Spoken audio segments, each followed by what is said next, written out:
The hamstring curl is an exercise you can do with resistance tubing to work the muscles in the back of the thigh. As the name implies, the hamstring curl targets the hamstring muscles in the back of the thigh. The hamstring curl also works the gluteal muscles in the buttocks. Strong hamstring muscles actually can protect the knee from injury. To do a hamstring curl with resistance tubing, start by looping one end of the tubing around your ankle. Then step on the open end of the tubing with your other foot. The less tubing between your ankle and the opposite foot, the greater the resistance. Stand with your feet shoulder width apart and your knees slightly bent. Bending only at the knee, raise your foot behind your body and towards your buttock as far as you can, and then slowly return to the starting position.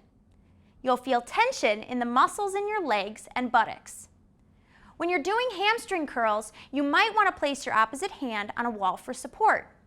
Keep the opposite knee slightly bent and the opposite foot planted firmly on the ground.